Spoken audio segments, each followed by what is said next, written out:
I am Mohammad Rafiq Tafi, government degree college Latifabad, Hyderabad.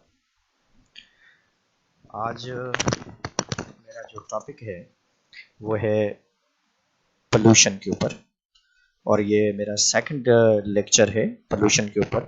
ये आज इस जगह पे पोल्यूशन पे जो हम डिस्कस करेंगे वो है मटेरियल पोल्यूशन वाला पोर्शन।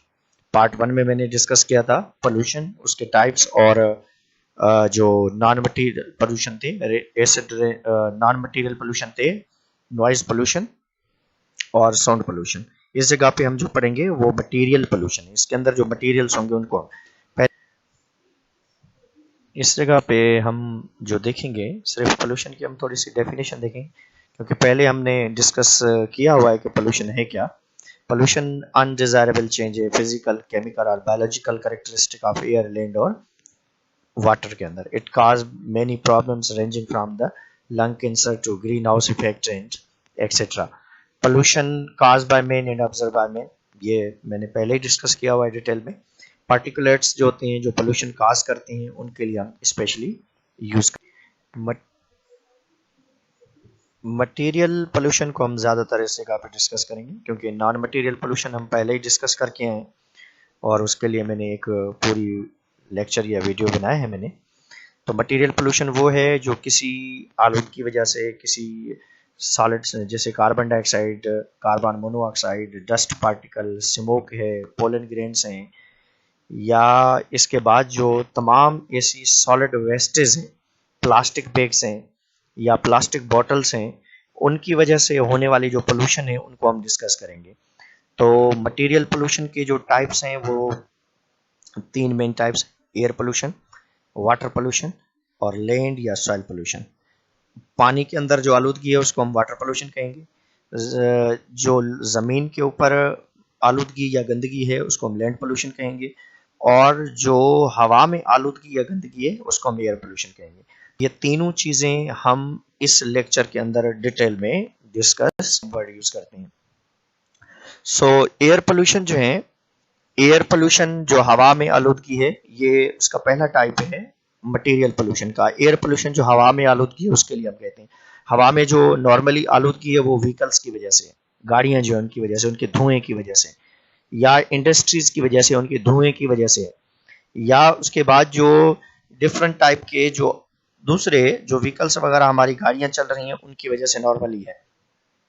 सो पोल्यूशन, एयर पोल्यूशन जो हवा में गंदगी है, पोल्यूशन जो काज हो रही है वो डस्ट है, रेजन्स हैं, पोलन ग्रेन्स हैं, ऑक्सीजन कंपाउंड्स हैं, हैलोजन कंपाउंड्स हैं, रेडियो एक्टिव सब्सटेंसेस हैं और बहुत सारी चीजें हैं, या फोटोकेमिकल ऑक्साइड्स बनते हैं, नाइट्रोजन ऑक्साइड्स बनते हैं, जो उनकी वजह से भी ज्यादातर ये पोल्यूशन हो रही है। फोटोकेमिकल ऑक्सीडेंट्स हैं या सॉलिड एंड लिक्विड पार्टिकल्स आ जाते हैं, स्मोक बनता है, या इसकी वजह से बहुत सारे और प्रॉब्लम भी हैं, जैसे एसिड रेन होता है, ग्रीन हाउस इफेक्ट होता है, ओजोन डिप्लेक्शन वाला कंसेप्ट आ जाता है। ये तमाम चीजें जो है ये किस में आती हैं? एयर पोल्यूशन में आती है।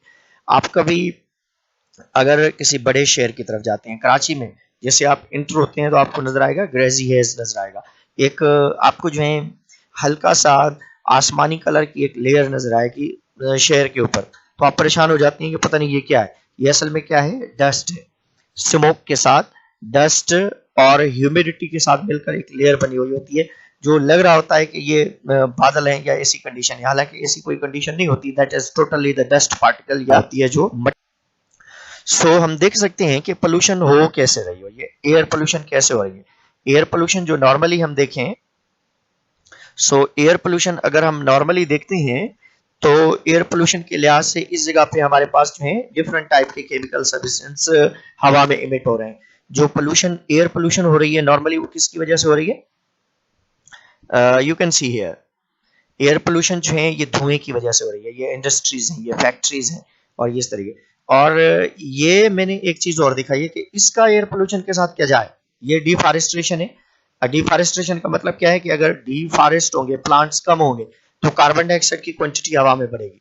अगर कार्बन डाइऑक्साइड हवा में बढ़ती है तो उसका डायरेक्टली असर किसके ऊपर पड़ता है? पोल्यूशन के ऊपर, आलूदगी के ऊपर, या ग्लोबल वार्मिंग काज होती है, या इन्वायरमेंटल कंडीशन में जो है थोड़े जो है चेंजेस आती हैं जो हम डिस्कस करेंगे। One is acid rain. Acid rain का मतलब ये होता है कि तेजाबी बारिश होना। तेजाबी बरसात वहां पे पड़ती है जहां पे लॉन्ग टाइम तक बारिश नहीं होती, ज्यादा देर तक बरसात नहीं होती, मगर वो एरिया इंडस्ट्रियल होता है मोस्टली। तो इंडस्ट्रीज पोल्यूटेड मटेरियल हवा में इमिट कर रही होती हैं और बारिश नहीं पड़ रही होती। तो जब बरसात पड़ती है तो वो पोल्यूटेड मटेरियल जो है, जैसे मैंने कुछ चीजें दिखाई हैं, यू कैन सी हियर, जैसे ये सल्फर ऑक्साइड्स दिखाए गए। सल्फर ऑक्साइड्स वाटर वेपर्स के साथ कांटेक्ट में आते हैं और उसमें से क्या बनता है, सल्फ्यूरिक एसिड। इसी तरीके से मैंने नाइट्रिक ऑक्साइड्स भी दिखाए और इनको देखें तो उसमें से क्या बनता है, नाइट्रस एसिड बनता है।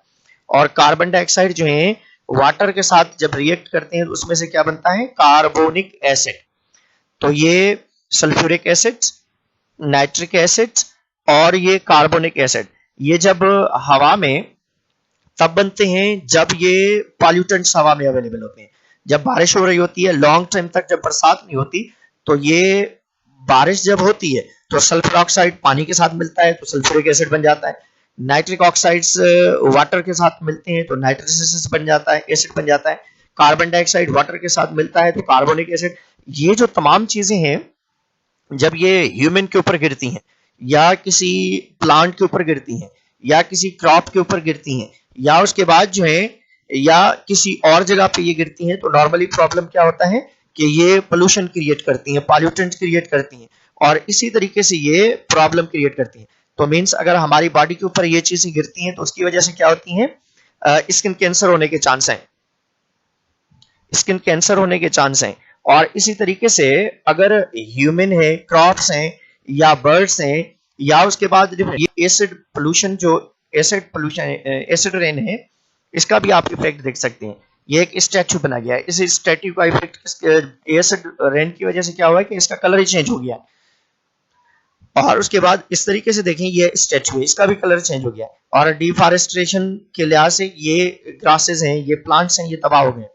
और अगर एसिड रेन होता है, अगर पक्की हुई फसलें होती हैं, बड़ी बड़ी बेहतरीन फसलें होती हैं, प्लांट्स होते हैं, तो उनके ऊपर अगर इस टाइप की चीजें प्रोसीड होती हैं तो ज्यादातर वो तबाह हो जाती हैं, खत्म हो जाती हैं। तो एसिड रेन ऐसे नहीं है कि ये स्ट्रॉन्ग एसिड होते हैं, वेरी डाइल्यूट एसिड होते हैं, मगर इन डाइल्यूट एसिड तकरीबन 5 से 6 के बीच में जो है इसकी पीएच होती है, इतनी ज्यादा नहीं होती। और ये पीएच जो है dilute nitric acid, sulphuric acid और कार्बोनिक एसिड जो हमारी बॉडी के ऊपर या। अब हम आते हैं ग्रीन हाउस इफेक्ट की तरफ या ग्लोबल वार्मिंग की तरफ। तो माहौल में जो गर्मी होती है, आलूदगी होती है, ये ज़्यादातर गर्मी जो हो रही है, दिन ब दिन गर्मी हो रही है, आप देख रहे हैं। तो ये गर्मी क्यों हो रही है, इसको हम ग्लोबल वार्मिंग कहते हैं। और ये गर्मी इस वजह से हो रही है कि एनवायरनमेंट में कार्बन डाइऑक्साइड और मीथेन गैस बढ़ रही है। बस दो मेन रीजन है, one is carbon dioxide and other is methane gas. दूसरे पॉल्यूटेंट्स भी हैं, मगर मेन रीजन क्या है, कार्बन डाइऑक्साइड और मीथेन का बनना। क्योंकि सन से, सन रेज जो है, सूरज की रोशनी जो है, जो जमीन पे गिर रही है, उसका तकरीबन 55% ऊपर रह जाता है, 45% जमीन पे आता है। तो 45% जो जमीन के ऊपर हमारे पास पहुंचता है, उसका 2 से 3% जो है प्लांट यूज करते हैं या ऑटो ट्रैफिक यूज करते हैं। Again 40 to 42% have to reverse back toward the space. मगर कार्बन डाइऑक्साइड और मीथेन ये दो अवेलेबल होंगे तो that love to attract the radiations. Carbon dioxide और मीथेन इन रेडिएशंस को एब्जॉर्ब कर लेते हैं।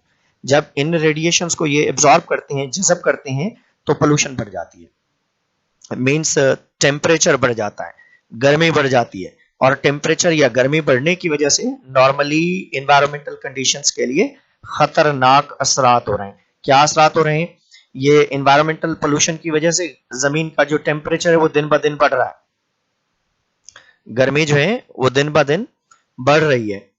तो टेम्परेचर जो है, जमीन इतनी आग बबूला हो रही है, इतनी ज्यादा गर्म हो रही है, you can see here. Another thing, ये जो ग्लोबल वार्मिंग हो रही है, जमीन की गर्मी हो रही है, वो ये भी देखें आप। सो ग्लोबल वार्मिंग हो क्यों रही है, अब हम इस रीजन की तरफ हम आते हैं। क्योंकि डिफॉरेस्टेशन की वजह से, व्हीकल्स की वजह से, गाड़ियों की वजह से कार्बन डाइऑक्साइड और मीथेन गैस हवा में जमा होती जा रही है। अगर इन गैसेस की क्वांटिटी बढ़ती जाएगी तो रेडिएशंस एब्जॉर्ब करने की एबिलिटी जो हमारे एटमॉस्फेयर में वो बढ़ती जाएगी। अगर हम नॉर्मल एक छोटा सा एग्जांपल ले इस जगह पे लें, आप रेशम गली की तरफ जाते हैं, हैदराबाद की रेशम गली जो है, या कराची के जो गुंजान आबादी इलाके हैं उनकी तरफ आप जाते हैं तो आपको गर्मी महसूस होती है। या आप खुले हुए रीजन की तरफ आ जाते हैं, कायद आजम के बाजार की तरफ आ जाते हैं आप, या उसके बाद इधर हैदराबाद में अगर रानी बाग की तरफ आप आ जाते हैं तो ये खुले हुए रीजन से, या आप विलेज में चले जाते हैं तो वहां पे नॉर्मली क्या होता है कि टेम्परेचर थोड़ा सा कम होता है, गर्मी थोड़ी सी कम होती है। क्यों कम होती है? क्योंकि वहां पे कार्बन डाइऑक्साइड और मीथेन गैस की क्वांटिटी कम होती है। और जबकि आप व्हीकल वाले रीजन पे, इंडस्ट्रियल एरिया पे गर्मी महसूस करते हैं तो इस वजह से कि वहां पे ये रेडिएशंस को एब्जॉर्ब कर रहे होते हैं, इस वजह से। सो ग्लोबल वार्मिंग की वजह से ही गर्मी बढ़ रही है। तो ग्लोबल वार्मिंग को कम करने का एक आसान तरीकेकार है कि आप जो है इंडस्ट्रीज कम लगाएं, या व्हीकल्स कम बनाएं, या इन गाड़ियों को कम से कम यूज करें, या जहां पे जरूरत हो वहां पे यूज करें। और सबसे बेहतरीन तरीकेकार है plantation, plantation, plantation and plantation. Another one is the ozone depletion. पहली बात कि ओजोन है क्या? जमीन के ऊपर एक ऐसी प्रोटेक्टिंग लेयर है जो ऑक्सीजन की बनी हुई है, ट्राई ऑक्साइड लेयर इसको हम कहते हैं। ये ओजोन की ट्राई ऑक्साइड लेयर है। तो ये 3 ऑक्सीजन से बनी हुई एक टेम्पररी मॉलिक्यूल बनता है और टूटता है, उस मॉलिक्यूल को हम नाम देते हैं कि ओजोन है ये। और ये तकरीबन जमीन के ऊपर 25 to 35 गुड क्वांटिटी में ये अवेलेबल होती है। ये जमीन को प्रोटेक्ट करती है फ्रॉम द डेंजरस रेडिएशंस। सो ये ओजोन डिप्लेक्शन हो क्यों रही है? तो नॉर्मली CFC, क्लोरोफ्लोरोकार्बन्स जो है हम यूज करते हैं, CFC जिसको हम कहते हैं क्लोरोफ्लोरोकार्बन्स, ये तमाम वो इलेक्ट्रिक अप्लायंस जो हम यूज कर रहे हैं, या गाड़ियां जो हम यूज कर रहे हैं, तमाम ऐसी चीजें जो हम यूज कर रहे हैं, एयर कंडीशन, रेफ्रिजरेटर या दूसरे इलेक्ट्रिक, तो इनसे निकलने वाले जो मटेरियल्स होते हैं उनमें ज्यादातर CFC होता है। इसके लिए पीछे लिखा होता है गाड़ियों में, तो आपने कि इको फ्रेंडली है। ये इको फ्रेंडली का मतलब क्या है कि क्लोरोफ्लोरोकार्बन्स उसमें से कम इमिट होती हैं। तो ये देखें जमीन गर्म हो रही है, और इस लिहाज से ये होल्स की भी बनने वाली कंडीशंस जो हैं, टोटल ओजोन डिस्टर्बेंस वाली कंडीशंस भी दिखाई गई है इस जगह, देख सकते हैं। तो वाटर पोल्यूशन की तरफ हम नंबर 2 पे आते हैं। वाटर पोल्यूशन का मतलब क्या है कि पानी का खराब होना, आलूदगी, पानी के अंदर गंदगी, जो आलूदगी है वो ज्यादातर हम ही कर रहे हैं, इंसान ही कर रहा है, पहले नहीं थी अभी। क्योंकि पोल्यूशन के 3 मेन रीजन है, one is the domestic, other is the industrial and third one is the agriculture. कि जमीन, पानी के अंदर वो चीजें जो जरूरी नहीं है, या पानी के अंदर वो चीजें जो बढ़ती जा रही हैं जिनकी जरूरत नहीं थी, जैसे आजकल लेक है, रिवर है, ओशियंस है, एक्वाफर है, ग्राउंड वाटर है। तो पानी के अंदर आलूदगी, गंदगी की वजह से क्या होता है कि इक्वेटिक लाइफ डिस्टर्ब हो रही है। अब हम इसको डिस्कस करेंगे वन बाय वन कि डोमेस्टिक एग्रीकल्चर है क्या। पहले हम डोमेस्टिक की तरफ आते हैं। Domestic, you can see here what we are doing with water. तो इंसान पानी के साथ कितनी हालत कर रहा है, और ये पानी हमारी जरूरत है, पानी के बगैर हम रह नहीं सकते। इंसान जो घर के अंदर जो भी चीजें ऑलमोस्ट हम यूज कर रहे हैं, वेस्ट कर रहे हैं घर में, जैसे आप घर के अंदर साबुन यूज करते हैं, सोप्स यूज करते हैं, या उसके बाद शैम्पू यूज करते हैं, फिनाइल यूज करते हैं, फिन्स यूज करते हैं, या इस टाइप के जो घर के अंदर और मटेरियल आप यूज करते हैं, वो तमाम चीजें हम ड्रेन, गटर में करते हैं। और ये गटर से हम पानी जो है किसके अंदर ऐड करवाते हैं, दरिया में, नहर में, या पांड में, या ऐसी तमाम चीजें जो होती हैं उसके अंदर। सो तमाम घर का जो डेंजरस या डोमेस्टिक मटेरियल है वो ज्यादातर हम। So next one is the industrial pollution. You can see here, industrial pollution का मतलब क्या है कि इंडस्ट्रीज से जो हम गंद निकाल रहे हैं, ये देखिए इंडस्ट्रीज से जो गंद निकल रहा है पानी के अंदर, कैसे हम ऐड कर रहे हैं, और यही पानी हम पी रहे हैं, आप पी रहे हैं, सब पी रहे हैं, और मजे से पी रहे हैं। मगर ये पानी देखें कि कितना आलूदा है, इसके अंदर कितने पॉल्यूटेंट्स अवेलेबल हैं। ये तमाम पॉल्यूटेंट्स जो हैं ये पानी के अंदर अवेलेबल होते हैं, हमें नजर नहीं आ रहे होते। ये ऐसे केमिकल ज़रात होते हैं जो आपको नजर नहीं आ रहे होते हैं। सो इंडस्ट्रीज, फैक्ट्रीज जो हैं उससे हम बहुत ज्यादा गंद जो है पानी के अंदर ऐड करवा रहे हैं। तो पानी जो इंडस्ट्रीज के, फैक्ट्रीज के इंजन से, या उनके जो टर्बाइंस होते हैं उनसे होकर पानी के अंदर हम ऐड करवाते हैं, तो वही पानी हम रिवर में, दरिया में, नहर में, या आपके इर्द गिर्द जो है यही पानी आ रहा होता है और जो हम ड्रिंक कर रहे होते हैं। That's very. Other one is agriculture, जो ज़रायत है। ज़रायत के लिहाज से आप देखें कि ज़रायत जो है कैसे, जो एग्रीकल्चर है उसके अंदर आप फुवारा करते हैं, या आप जो है फर्टिलाइजर यूज करते हैं, या डिफरेंट टाइप के अदर केमिकल्स को ऐड करवाते हैं। सो एग्रीकल्चरल पोल्यूशन जो है ये ज्यादातर जो है किसकी वजह से होती है, फार्मर्स की वजह से होती है। फार्मर्स स्प्रे कर रहे होते हैं, फार्मर्स एग्रो यूरिया, किसान यूरिया, सोना यूरिया या डिफरेंट टाइप की जो फर्टिलाइजर कंपनीज होती हैं वो फर्टिलाइजर बनाती हैं, वो पानी के अंदर हम ऐड करते हैं, जमीन के अंदर ऐड करती हैं और वो ही जो है ड्रेन होते हैं रिवर में, नहर में या कहीं पे, तो ये भी एक pollution. So next one is a land pollution. Land pollution का मतलब क्या है कि जमीन को हम कितना गंदा बना रहे हैं, और ये भी इंसान ने किया हुआ है। So main and important thing that is the plastic. Plastic is very dangerous because it can not decompose by the decomposers, natural decomposers. तो इस वजह से ये कहा जाता है कि लैंड पोल्यूशन जो है प्लास्टिक बैग्स की वजह से हो रही है, प्लास्टिक बॉटल्स की वजह से हो रही है, या डिफरेंट टाइप के दूसरे जो केमिकल्स हम यूज कर रहे हैं उनकी वजह से हो रही है। बहुत सारी फैक्ट्रीज भी अपना गंदा पानी जमीन के ऊपर छोड़ देती हैं और वो ज्यादातर जमीन खराब हो जाती है या लैंड इरोजन हो जाती है, या उसके बाद जो है डिफरेंट टाइप के अदर ज्यादातर प्लांट्स के लगाने से ही हम कहते हैं कि पोल्यूशन को हम रोक सकते हैं। कोई भी पोल्यूशन हो, कोई भी, मोस्टली ज्यादातर जो पोल्यूशन है वो हम इस। Thank you very much my friends and students. ये मैंने लेक्चर जो है ये कॉलेज एजुकेशन के लिए बनाया है और आप देखें, और बहुत अच्छा बना है, मैंने कोशिश की है।